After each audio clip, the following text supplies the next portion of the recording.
Speaker कौमी assembly राजा परवेज अशरफ ने D चौक में गोल्डन जुबली तकरीबात का आगाज करते हुए आईने पाकिस्तान की पहली यादगार का संगे बुनियाद रखा और पौधा भी लगाया। तकरीब में वजीर इत्तलात मरियम औरंगजेब, मियां रजा रबानी, रमेश कुमार और सीनियर अरकान पार्लिमान ने शिरकत की। हमारी मुल्क की तारीख का सबसे बड़ा और अहम दिन 10 अप्रैल है। आइन की आगही, इसकी अहमियत को अवाम में उजागर करने के लिए जरूरी है कि हम 10 अप्रैल को कौमी दिन की तरह मनाएं। कौमी असम्बली सेक्रेटेरिएट ने इस मौके पर तस्वीरी नुमाइश का भी एहतमाम किया। पाकिस्तानी पोस्ट ने यादगारी टिकट भी जारी किया। अरकान पार्लियामेंट ने आईने पाकिस्तान को ही मुल्की बका का जामिन करार दिया। मुझे ऐसा लगता है कि इस आइन में कुछ एम्बिगुअस है, एम्बिगुइटी है और वो इंटेंशनल है, इस तरह कि जब भी मौका मिले ताकतवर अपने मर्जी की तशरीह कर ले। 73 का आइन की 50वीं सालगिरह है और 2 दफ़ा फौजियों ने तोड़ा हुआ है इसको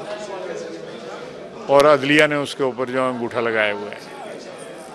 सियासतदान क्या करें। अरकान पार्लियामेंट का कहना था कि 18वीं तरमीम के बावजूद कुछ सियासी जमातें समझती हैं कि आइन में मौजूद सुकम के बाइस फौजी आमिर हुकूमत में आ जाते हैं। 18वीं तरमीम एक ऐसी अचीवमेंट है कि जो माजी का जो ट्रेसेस थे डिक्टेटरशिप के, जैसे 58(2)B है, उनको हटाकर इस आइन को एक बार फिर एक हकीकी जमहूरी पार्लिमानी वफाकी आइन जो है वो तश्कील दिया गया। आज तक 1973 से तो ये कितनी दफ़ा डिक्टेटरों के बूटों तले मसला गया, इस पे कदगने लगी, इसको उतार चढ़ाव से गुजरना पड़ा। लेकिन अच्छी बात यह है, खुशाइन बात यह है कि पाकिस्तान पीपल्स पार्टी ने अपने दौर में से अपनी असल शक्ल में दोबारा बहाल किया। आइन की गोल्डन जुबली तकरीबात 10 रोज तक जारी रहेंगी, जिनमें जमहूरियत और आइन के लिए जद्दोजहद करने वालों को खराजी अकीदत पेश किया जाएगा। कैमरा टीम और साथी रिपोर्टर इरफान सदोजई के हमरा अरीशा सगीर, डॉन न्यूज, इस्लामाबाद।